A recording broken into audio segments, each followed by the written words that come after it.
우리 주님께서 생의 마지막 순간에 남기신 유언을 이렇게 시작합니다. 하늘과 땅의 모든 권세를 내게 주셨으니. 예수님은 지금 하늘 아버지로부터 하늘과 땅의 모든 권세를 위임받아 명령하고 계신 것입니다. 그러므로 세상에 어느 누구도 감히 그 명령을 거부할 수 없습니다. 군대에서는 전시에 명령 불복종자는 즉각 사형이라고 합니다. 일개 소대장도 그런 권한을 받거나 하물며 우주의 최고의 통수권자이신 주님께서 그런 권한이 없으시겠습니까? 그러므로 만일 그 명령에 불복하는 이가 있다면 그는 마땅히 응분의 대가를 받을 각오를 해야 할 것입니다. 예수님의 그 추상 같은 명령의 내용은 무엇이었습니까? 오늘 19절, 20절입니다. 그러므로 너희는 가서 모든 민족을 제자로 삼아 아버지와 아들과 성령의 이름으로 세례를 베풀고 내가 너희에게 분부한 모든 것을 가르쳐 지키게 하라. 그러므로 너희는 가서. 주님은 먼저 우리에게 가라고 명령하십니다. 어디로 가야 합니까? 모든 민족을 제자로 삼기 위하여 세상으로 나아가야 합니다. 우리는 교회 안에서 안주해서는 안 된다는 말입니다. 교회를 놀이터로 삼고 놀고 먹어서도 안 된다 그 말입니다. 교회는 말씀과 기도로 훈련받는 것이지 놀이터가 아닙니다. 우리가 일할 사역지는 언제나 세상입니다. 세상에 있는 우리 가정이고 직장이고 우리 지역의 공동체들이 바로 우리가 일해야 할 사역지입니다. 그래서 주님께서는 우리를 향하여 너희는 세상의 소금이 너희는 세상의 빛이니 라고 말씀하셨습니다. 어디에서도 주님께서는 너희는 하늘의 소금이나 아니면 교회의 소금이나 빛이라고 말씀하지 않으셨습니다. 그러므로 세상의 소금과 세상의 빛이 되기 위하여 우리는 세상으로 나아가야 합니다. 교회에 머물러 있어서는 안 된다 그 말입니다. 오늘날 한국교회에 가장 큰 문제가 있다면 그것은 교인들이 너무 교회 안에서 너무 열심히 머물다가 보니까 세상에서는 빛으로 소금으로 살아가지 못하고 있다는 사실입니다. 좁은 교회 안에서 복닥거리면서 서로 감투 싸움이나 하고 있다가 보니까 정작 세상에 나아가서는 하나님의 말씀대로 온전히 살지 못하고 있다는 사실입니다. 사랑하는 여러분, 교회에서 은혜 받으셨습니까? 세상에 나아가 그 은혜를 선포하십시오. 구원의 감격이 있으십니까? 세상에 나아가 그 감격으로 세상을 변화시켜 보십시오. 예수님의 사랑으로 새 힘을 얻었습니까? 하나님의 은혜를 받았다고 자랑만 할 것이 아니라 그 십자가의 사랑을 붙잡고 세상으로 나아가 나를 미워하는 이들, 나를 괴롭히는 이들을 부둥켜 안고 예수님처럼 한번 사랑해 보려고 몸부림쳐 보십시오. 왜 세상이 변하지 않겠습니까? 왜 내 가정이 바뀌지 않겠습니까? 왜 세상이 교회를 욕하겠습니까? 주님은 또 이렇게 명령하십니다. 모든 족속으로 제자를 삼아 세례를 베풀고 가르치라. 누구를 제자로 삼으라고요? 모든 족속입니다. All nations. 헬라에 보면 판타타 에스네라고 표현했습니다. 여기서 이 헬라 에스네라는 말은 그냥 단순한 모든 민족을 가리키는 게 아니라 이방인들입니다.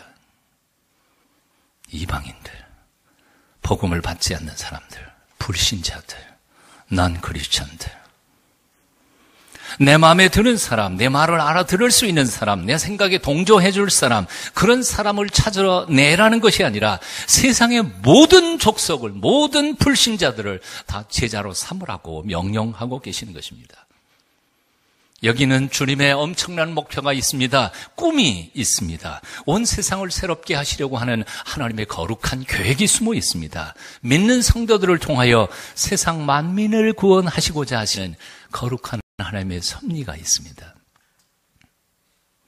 예수님께서는 겨우 나 한 사람 영생 선물 주기 위하여 십자가에서 죽으신 것이 아닙니다.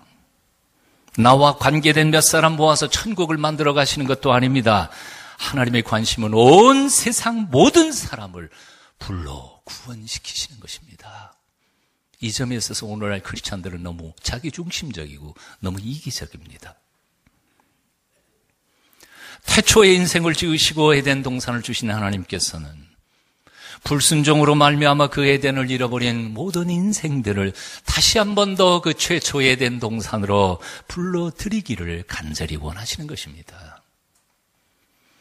이 사실을 성경 속에서 깊이 있게 알았던 대문호 단테라고 하는 사람은 위대한 서사시에서 바로 이것을 노래합니다. 그의 첫 번째 서사시 신라권에서 인간의 불순종의 죄를 고발합니다. 그리고는 두 번째 복락원에서 그런 인간들을 다시 회복시켜서 낙원으로 이끌어 가시는 하나님의 은혜를 찬송하고 있습니다. 이것은 바로 성경에 나타난 하나님의 구원의 스토리 전체입니다. 줄거리입니다. 우리가 성경을 읽으면서 반드시 깨달아야 할 가장 중요한 하나님의 마음입니다. 하나님은 단지 유대인 몇 명 구원하려고 아브라함을 부르지 않으셨습니다. 유대인들을 통하여 전 세계 모든 사람들을 초청하신 것입니다. 그래서 구약의 선지서에 보면 유대인들은 단순히 하나님의 백성이 아니라 세상 모든 사람들을 위하여 불러냄을 받은 제사장 국가로 표현되고 있습니다. 유대인들 중에 제사장은 그렇게 숫자가 많지 않습니다. 그럼에도 불구하고 그 제사장들은 자신들을 위하여 존재하는 사람들이 아니라 유대 백성 전체를 위하여 중보자로 하나님이 세워주신 특별한 선택받은 존재들이었습니다. 마찬가지로 유대인들 그들은 온 세상 모든 이방인들을 위하여 하나님께서 특별히 선택하여 불러 세워주신 제사장 국가였습니다. 예수님께서는 이 세상을 떠나시며 마지막 승천하시기 직전에 바로 유언에서 이 사실을 재확인하고 계시는 겁니다. 가라. 누구를 향해? 유대인들에게 아니고요. 온 세상 모든 이방인들에게 나아가 그들을 제자로 삼고 그들을 하나님의 구원 백성으로 부르라는 것입니다. 그리스도인은 자신을 위해 존재하는 사람들이 아닙니다. 세상 불신자들과 하나님 사이를 중보하기 위하여 존재하는 또 다른 제사장들, 또 다른 거룩한 중보자들입니다. 그래서 사도 베드로는 우리를 향하여 담대히 이렇게 외쳤습니다. 너희는 택하신 족속이요 왕 같은 제사장들이요 거룩한 나라요 그의 소유된 백성이라. 믿으십니까? 우린 나 혼자 예수 믿고 나 혼자 천당 갈 존재들이 아니라 온 세상을 가슴에 품어야 할 하나님이 특별히 불러 세워주신 하나님의 제사장들이라는 겁니다. 이런 이유 때문에 교회는 교인들의 놀이터가 아니라 성도들을 세상으로 나아가도록 가르치는 학교요 훈련소인 것입니다. 하지만 세상으로 나아가 모든 민족으로 제자를 삼는다는 이 일은 우리의 능력에 지나친 것입니다. 능력에 붙이는 일입니다. 불가능한 일입니다. 그래서 예수님께서는 아주 놀라운 약속을 우리에게 마지막으로 남겨놓으십니다. 한번 따라해보십시다. 볼지어다 내가 세상 끝날까지 너희와 항상 함께 있으리라. 이 주님의 약속이 없었던들 우리는 감히 그 사명으로 받지 못했을 것입니다. 내 약속이 있습니다. 걱정하지 마라. 내가 너와 함께한다. 그것도 항상, 그것도 세상이 끝나는 마지막 순간까지. 걱정하지 마라. 함께 계신다는 말은 그냥 함께 계시기만 한다는 뜻이 아니라 도와주신다는 뜻인 줄로 믿습니다. 사도 바울은 고린도전서 1장 26절 이하에서 이렇게 선포합니다. 형제들아 너희를 부르심을 보라. 육체를 따라 지혜가 있는 자가 많지 아니하며 능한 자가 많지 아니하며 문볼 좋은 자가 많지 아니하도다. 솔직히 말해서 우리보다 똑똑한 사람들 세상에 참 많습니다. 우리보다 더 부자인 사람도 많고 더 힘 좋은 사람도 많고 지혜로운 사람들도 세상에 널리고 널렸습니다. 교회 안에 있는 우리 자신들의 모습을 정직하게 돌아보면 정말 하나님이 돌보아 주시지 않았더라면 내 인생 제대로 살았을까 할 만큼 그런 생각이 들 때도 자주 있습니다. 여러분들 얼굴 보니까 그런 건 아닌 것 같은 생각이 드는데 적어도 저는 그렇습니다. 적어도 저는 그렇습니다.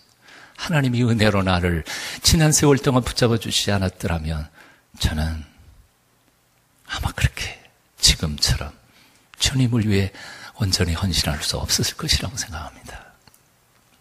제가 저를 압니다. 그런 연약한 우리이기에 사명을 위하여 세상으로 나아가는 것은 생각할수록 두려운 일입니다.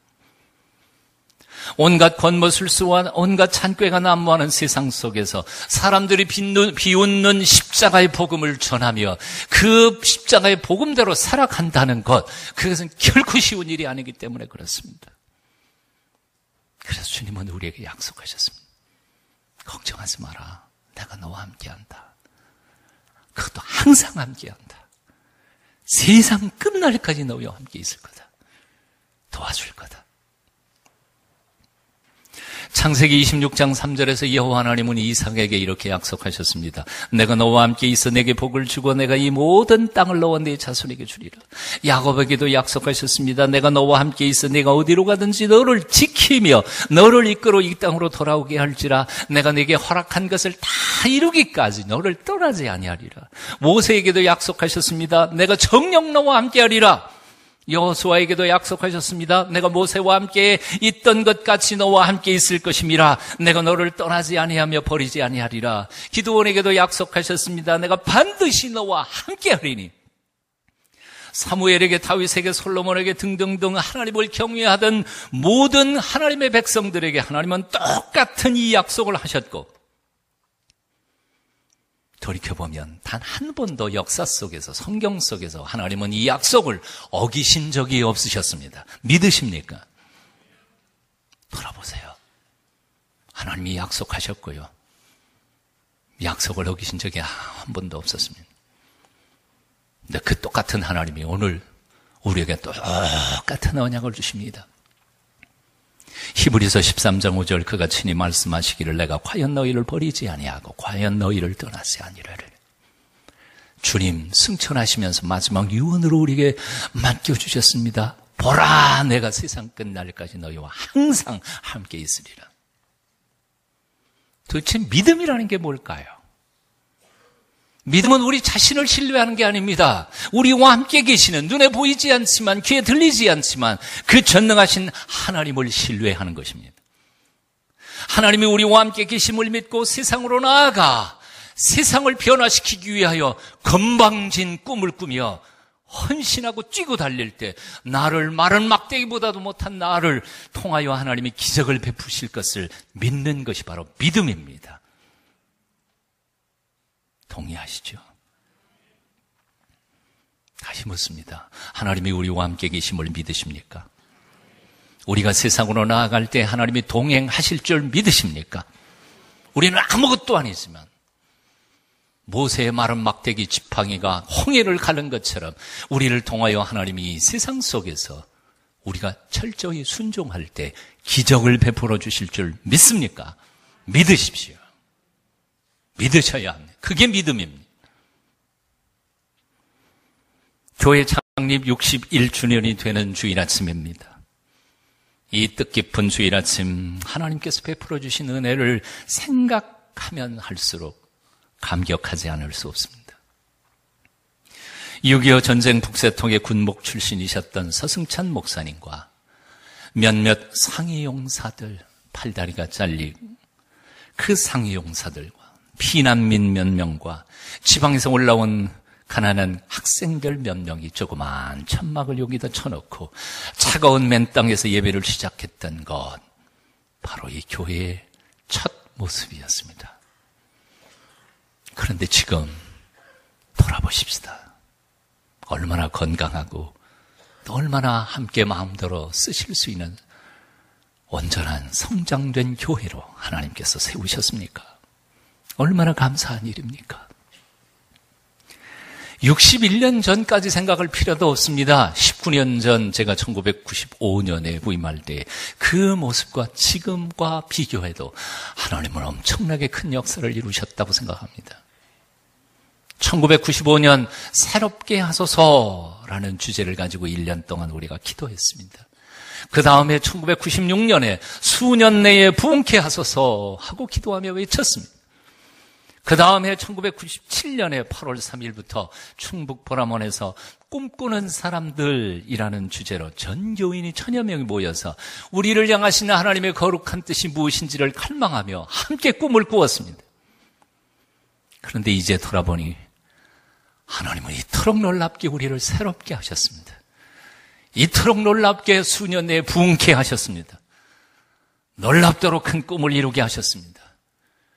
그때의 오늘의 이 모습은 꿈에도 상상도 못했던 모습이었습니다. 그렇지 않나요? 예, 적어도 10년 안에 이 교회에 온 사람들은 몰라요. 15년 이상 된 사람만 이게 무슨 뜻인지 알아요. 오직 하나님의 놀라우신 은혜와 축복이었습니다. 하나님을 찬양합니다. 하나님께 영광을 올려드립니다. 하나님께 영광의 박수 올려드리십시다. 박수. 할렐루야.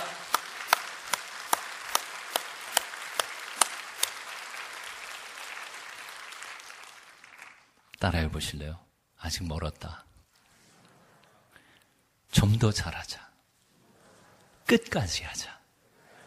메가리가 왜 그렇게 없어요? 아직 멀었다. 먼 거 아니네요. 가깝네요. 아직 멀었다. 아직 멀었어요. 좀 제대로 가슴에 감정을 싣고 한번 같이 해보십시다. 아직 멀었다. 좀 더 잘하자. 끝까지 하자. 주님 오시는 그날까지 말이죠. 지난날에 비해 오늘의 우리의 모습은 감격적이지만 그러나 우리에게는 아직 할 일이 너무 많습니다. 온전히 성숙하기 위하여 우리의 구석구석에 고쳐야 할 것도 참 많습니다. 다시 일어서 새롭게 부어주시는 하나님의 비전을 가슴에 품고 좀 더 잘해야 하겠습니다. 주님 오시는 그 마지막 날까지 끝까지 잘해야 하겠습니다. 동의하시면 아멘 하십시다. 오늘 우리가 살고 있는 이 시대의 한국교회의 모습은 많이 위축되었습니다. 한때는 1200만 명의 성도를 자랑하더니 2005년 통계청의 발표에 개신교가 750만이었습니다. 지금부터 약 7, 8년 전 이야기죠. 그러면 7, 8년 동안 좀 성장했습니까? 아니요. 더 떨어졌죠. 어떤 측에서 내린 전망에 의하면 앞으로 얼마 안 되어서 개신교인의 숫자가 350만 이하로 줄 수도 있다고 절망적인 보도까지 되고 있습니다. 인정하고 싶지 않지만 그래도 한국교회의 중심이고 건강한 우리 교단인 통합측도 지난 3년 동안 계속 줄었습니다. 그리고 지난 1년 동안에는 무려 4,100명이나 교인 수가 줄었습니다. 왜 이렇게 되었습니까? 이유는 저도 알고 여러분도 잘 압니다. 지도자들의 부패 때문이었습니다. 영적 지도자인 목사와 장로들이 하나님 앞에 영적 성숙을 위하여 깊이 기도하며 헌신하기는커녕 도토리 키재기처럼 싸움질만 하고 있었습니다. 리더십이 부재였습니다. 윤리적, 도덕적 타락했습니다. 교인들의 이중적 삶이 있었습니다. 교회에서는 거룩한 척하면서도 막상 세상이나 가정에서는 세상 사람들과 별로 하나도 다를 바 없이 똑같이 살았습니다. 교회 연합기관들이 본연의 의무는 감당하지 않은 채 정치적, 집단, 이기적 관심에만 힘을 기울인 탓에 사회의 신뢰성을 상실해버리고 말았습니다. 그래서 많은 교인들이 교회에 실망을 하고 교회를 떠났습니다. 그리고 스스로 가나안 교인을 자처했습니다. 이름이 가나안 그래서 멋있어 보이지만 뒤집어서 읽으면 안 나가 교회 안 나가는 교인 600만 명이나 된다 그럽니다. 근데 그들은 고백이 뭐냐면 교회가 회복되면 지금 당장이라도 다시 교회 가고 싶다고 소망을 얘기했습니다. 우리도 모르는 사이에 한국 교회는 이런 모습으로 조용히 허물어져 내려가고 있었습니다. 하지만 저는 오늘 이 시대에 꼭 절망적인 모습만 보지 않습니다. 아주 아주 소망적인 이유 2가지를 소개하려고 합니다. 첫째, 오늘날 많은 사람들이 점점 더 믿을 만한 가치를 찾고 있다는 사실입니다. 난 크리스찬이든 상관없습니다. 종교를 뭘 가지고 있든지 상관없습니다. 오늘날 현대인들은 다 마음이 불안합니다. 단 한 번밖에 못 사는 인생을 아무렇게나 마구 살고 싶은 사람은 세상에 아무도 없습니다. 근데 문제는 세상이 너무 다변화되고 온갖 가치가 난무하다가 보니까 무엇이 옳은지 무엇이 그른지, 무엇이 중요한지 무엇이 중요하지 않은지를 분간할 수 없는 오리무중의 시대를 살게 되어버린 겁니다. 그러다 보니까 이 시대일수록 불안해져서 너나 할 것 없이 진짜 가치 있는 것은 무엇인가? 내 인생을 완전히 던져서 정말 온전히 내 인생을 투자할 만한 참된 가치는 무엇인가? 이것을 찾고 있다는 것입니다. 아세요? 교회 나오는 사람들만 얘기가 아니에요. 교회 안 나오는 사람들은 마찬가지. 2번째로, 이것을 영적으로 또 다른 분들이 이렇게 표현합니다. 사람들은 점점 더 논리적 사고나 합리적 체계적인 사고보다는, 그래서 거기에서는 아무리 찾아도 메마른 이론밖에 없기 때문에 새로운 영성적 가치를 갈망하고 추구하고 있다는 것입니다. 전통은 싫어합니다. 하지만 영적 실제는 경험하기를 원합니다. 제도는 원치 않습니다. 그러나 영적으로 깊이 있게 살아가기를 원합니다. 교회는 싫습니다. 하지만 예수님은 만나고 싶습니다. 그래서 그들은 제도적 교회는 탈출하고 있지만 그들은 탈출해서 그냥 놀고 있는 게 아니라 사실은 더욱 깊이 있는 성경 공부를 하기를 원하여 끼리끼리 모여서 정말 신학계보다 더 깊이 있는 성경 공부를 하는 그룹과 집단들이 나타나기 시작했습니다. 그들은 더욱 진실하고 더욱 바르게 신앙생활을 하기를 갈망하고 있다는 사실입니다.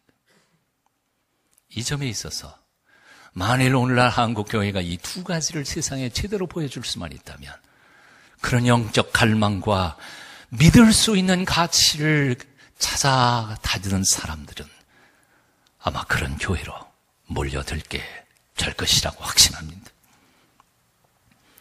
기존의 교회들처럼 그저 자기 성장에만 몰두하고 교회만 크게 짓고 저들끼리만 몰려다니던 모습을 버린 채 오히려 교인들이 교회에서 잘 훈련받고 세상으로 나아가 아름다운 섬김과 봉사의 삶을 살아가는 모습을 잘 보여줄 수만 있다면, 가정 불화에 시달리던 부부가 예수님을 만나서 화목한 가정이 의로 회복되는 것을 세상에서 보여줄 수만 있다면, 밤낮 문제만 일으키던 트러블 메이커가, 말썽꾸러기가 예수 만나서 가정에서 직장에서 성숙한 모습을 보여주기 시작한다면, 자신의 감정조차 잘 다스리지 못하던 이가 오늘날 기도를 시작하면서 전보다 좀 더 참아보려고 노력하는 모습을 믿지 않는 사람들에게 보여줄 수 있다면, 남에게는 도대체 관심도 없고 오직 자기만 알던 얌체들이 옆 사람에게 관심을 가지기 시작하며 남을 배려하는 삶을 살기 시작한다면, 기꺼이 남을 위하여 시간을 내주고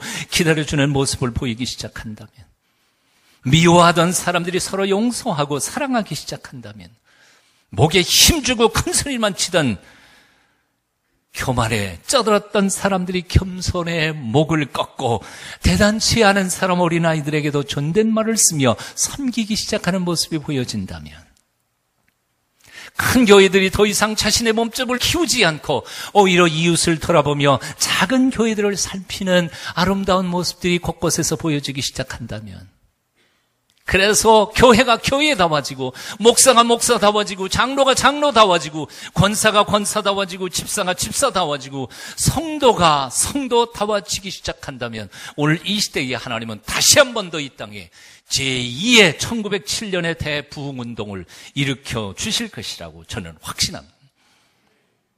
교회를 떠났던 가나안 교인들이 돌아올 것입니다. 병들고 지친 영혼들이 교회의 그늘에서 쉼과 안식을 얻을 것입니다. 우리 어린아이들과 청소년들이 교회의 품 안에서 위대한 미래를 꿈꾸게 될 것입니다. 우리 동순교회는 이제 우리 교회만을 위해서 존재하지 않을 것입니다. 하나님께서 우리에게 명하신 복음을 위하여 세상을 향하여 나아가는 교회가 될 것입니다.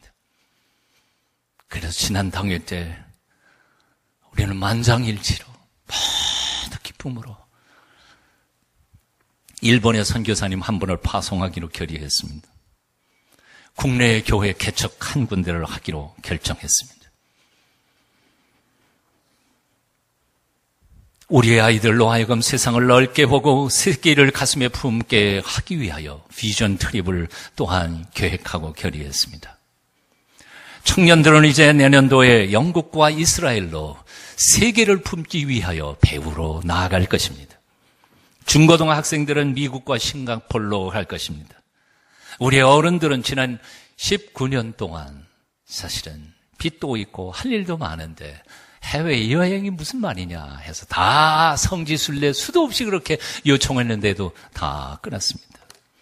하지만 9월 말로 우리 건축빚을, 은행빚을 모두 갚았습니다. 물론 내부적인 빚이 조금 남아있긴 하지만 그것도 얼마 안 있으면 다 갚을 것입니다. 그래서 어른들은 우리의 믿음의 뿌리인 성지순례 아마 내년도부터 출발할 것입니다. 우리 아이들로 하여금 세계를 호흡하고 세상을 가슴에 품고 자신만을 위해서가 아니라 주님의 거룩한 이름으로 복음을 알지 못하는 이들과 병든 이들, 가난하고 어렵고 힘든 이들의 소망이 되어 살도록 잘 양육하고 키워서 세상을 섬기는 사람들로 파송할 것입니다. 우리의 꿈입니다. 저는 신학교 3학년 때 신학교에서 보내주신 덕분에 미국을 순회할 수 있었습니다. 그 전까지 저는 세상이 그렇게 넓은 줄 몰랐습니다. 미국도 처음 가봤고요. 비행기도 처음 타봤으니까요. 저는 우물 안의 개구리였습니다. 그래서 그래도 제 마음속에는 기 꺾이지 않고 영어만 잘하면 책만 열심히 읽으면 된다고 유학 같은 건 필요 없다고 생각했습니다. 물론